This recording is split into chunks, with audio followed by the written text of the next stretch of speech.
what's going on? Welcome to another episode of the Witching Hour podcast.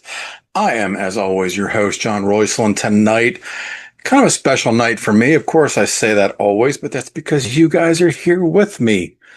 All right, whatever. So today marks John Carpenter's 44th anniversary of one of my all-time films. So I really want to talk about it. Well, you can see this with the fucking light ring. Escape from New York. I know it's not the original artwork. I suck on that end.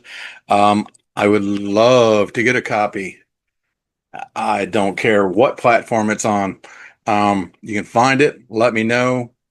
Throw me a tag, a link to it anywhere. Because as you can tell, I am quite the fan of. I got one more for you, and then I'll be done playing with my toys.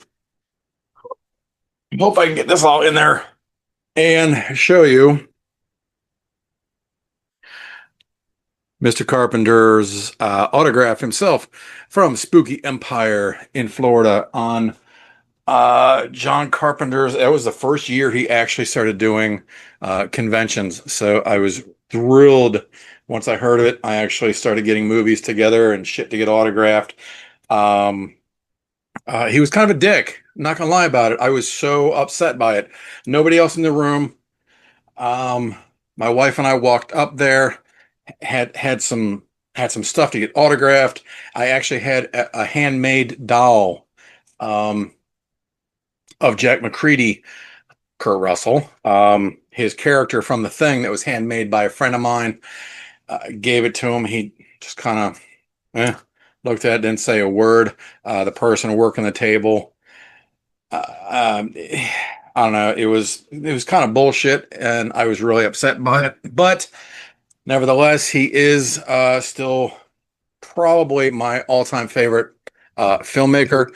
And as you can tell, Escape from New York definitely holds a special place in my heart. Now, for those of you who watch my show, and I appreciate that, and I thank all of you, there is a quick story that you might remember in which I have mentioned Escape from New York before.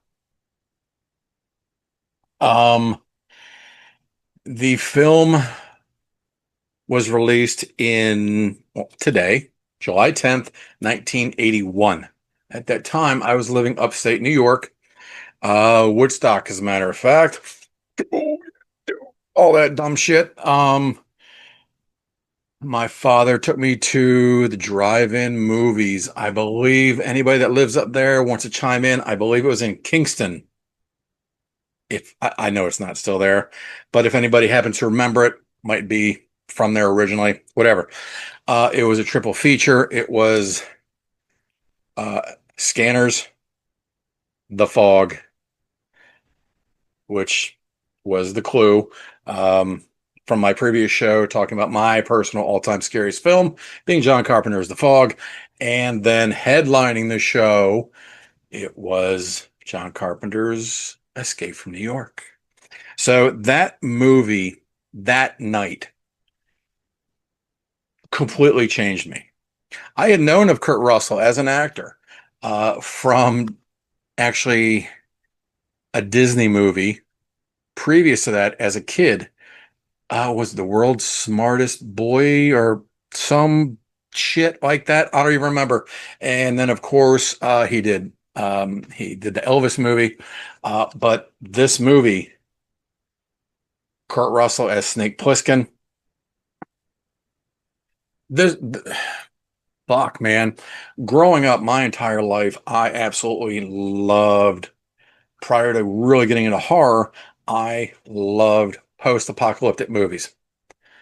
No, this is not a post-apocalyptic movie, although it could be the beginning to something like that, but it's not. But the feel of it, uh, New York City is the max is America's prison. You commit a crime, there are no more jails.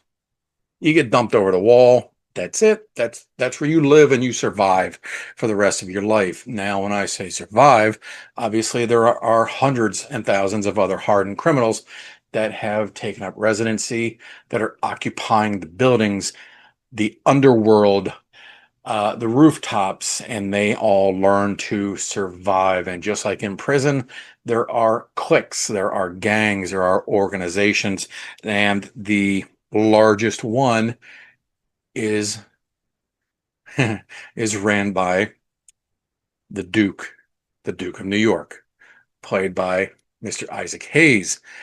Um, as many of you might recognize his voice, obviously, from many soulful albums in the 60s and 70s, but also from South Park as Chef.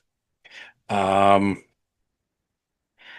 the movie was written by John Castle.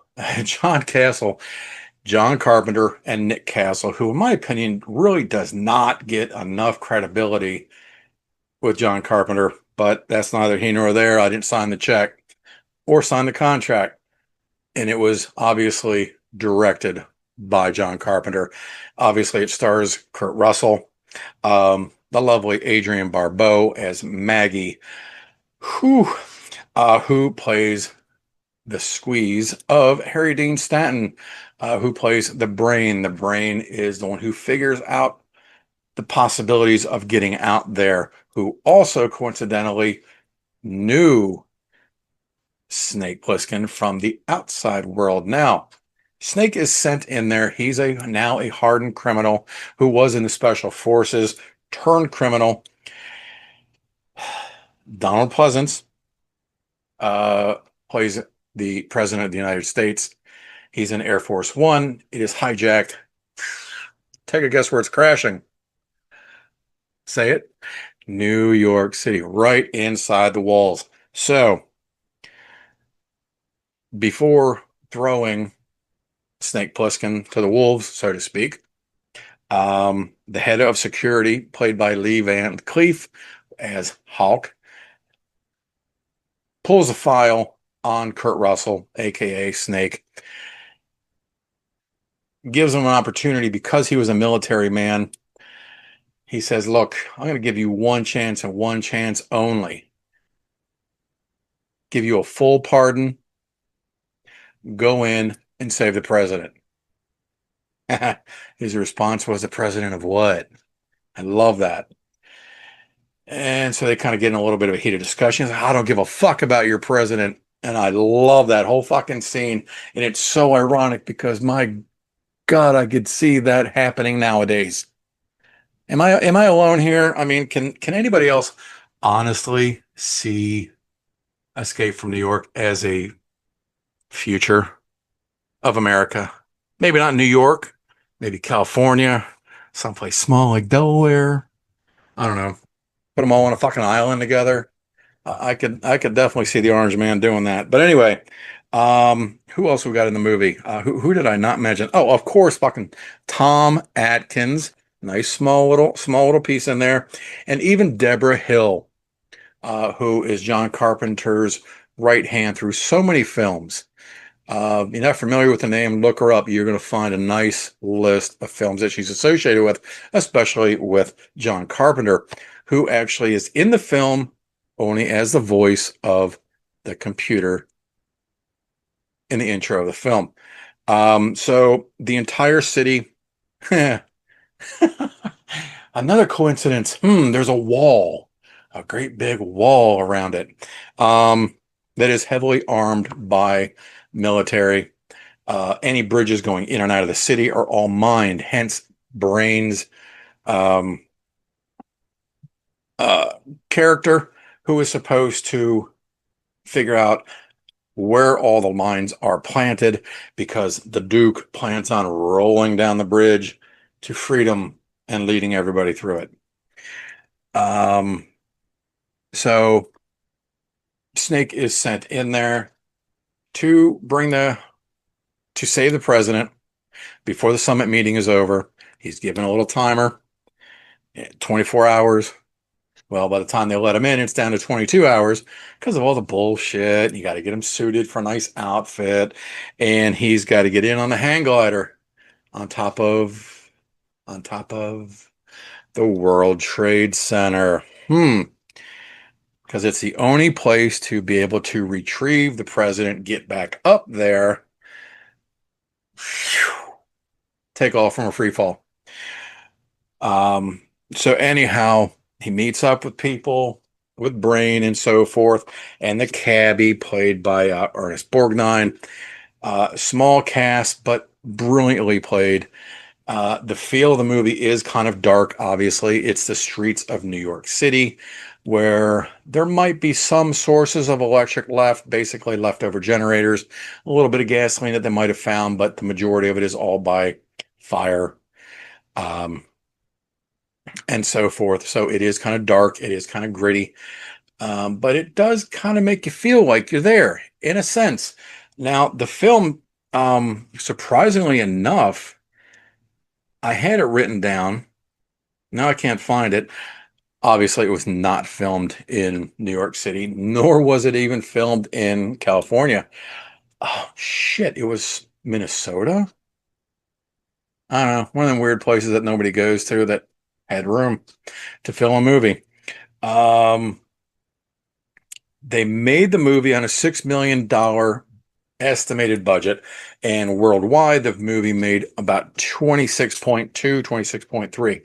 So it's not a bad payday, I would say. Um, Profitable. Um, the movie has since gone on to be a cult classic. Everybody knows the movie. It still holds true. Now, there are some scenes you've got to remember. We're talking 44 fucking years ago. Okay. Special effects aren't what they are today.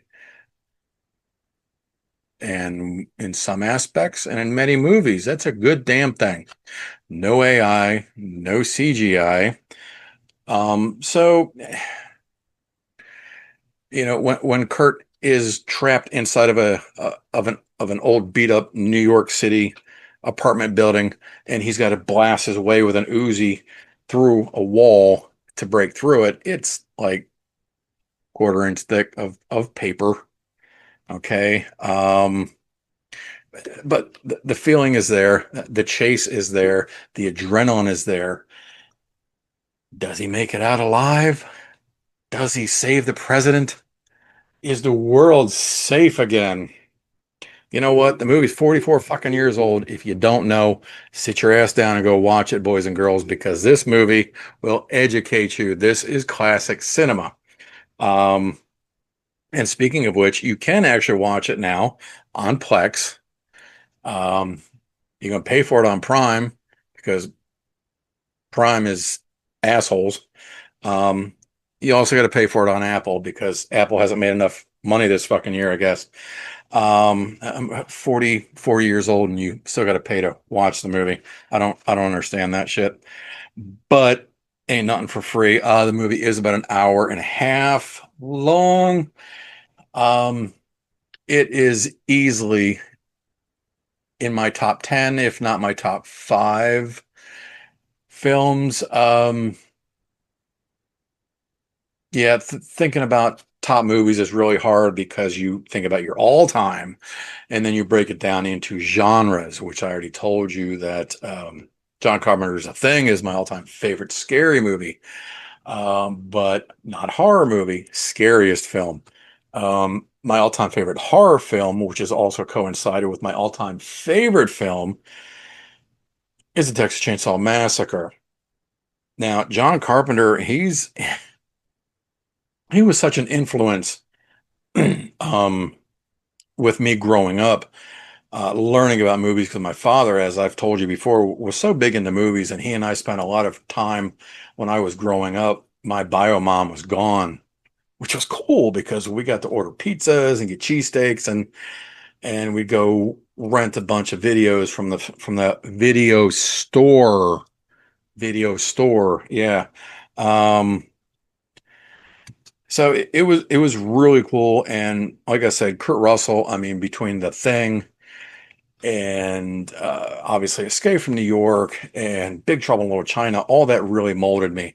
Now, this movie, for whatever reason, um, inner city and being chased by gangs and survival, literal survival, with no laws, no rules, because you were in a world of prison. Excuse me. Which is why I say it kind of gave to me that feel of post-apocalyptic, not necessarily road warrior. They didn't have any souped up, you know, vehicles and stuff like that. But it just, I don't know, it works for me, and that's all that really matters. Um, just kidding. Now, as you also know, I also love Disney, and I would love for Disney to come up with an Escape from New York theme park. Disney. I don't know why. I just want to throw that out because I just love Disney so much. That is about all I got for you folks. I just wanted to, help celebrate this classic film, keep it alive. I am going to go watch it tonight in celebration of its 44th anniversary, birthday, whatever you want. I didn't buy the cake. I guess I do have time. I could go bake one. I was going to get John Carpenter to join the show. He said he was busy. Kurt Russell was getting Goldie Hawn another facelift, so he was tied up. But they all send their best. Um, but no, just kidding. John Carpenter has been on tour with a lot of conventions, as well as his music and concerts. Adrienne Barbeau has been doing a lot of conventions lately. Would love to run into her and be able to have her sign a copy of the film as well, of course, and The Fog. Um, that's about all I've got. I don't recall if I even mentioned at the beginning of the show, I am dedicating this show to my little brother's wife. So Shanna Covington, wife of Tony Covington, aka Hack, horror host Hall of Fame of Hack's Horror Show. This show is for you because we share the love for it. And Tony told me that he was also going to have you share this into like 5,000 different groups and give me at least 20 or 30 more followers. With that being said, boys and girls, please hit the little subscribe button, whether you watch 10 seconds of the show or the entire fucking thing. And if you did, I really thank you for sticking around. I hope you enjoy the show. Uh, Comment below. Let me know what you think of the movie. Let me know the first time you thought of the movie or the first time you saw the movie. If you were 9 years old like I was in the drive-in with your dad, there's nothing cooler than that. Not a fucking thing cooler than seeing Escape from New York and The Fog and Scanners in a drive-in when they are all new movies and seeing them with your dad. That's the memory I remember most with my dad. God rest his soul. I want to thank a couple people for sponsoring the show tonight. Obviously, we have Hack's Horror Show. We have Freak Show Unlimited. We also have Captain Creepy's Tome of Terror publication. Go check all three of them out. Tell them that I sent you. I hope you guys have a great weekend because tomorrow is Friday. Um, that's all I got, boys and girls. Until next time, thank you for sticking around. I really appreciate it.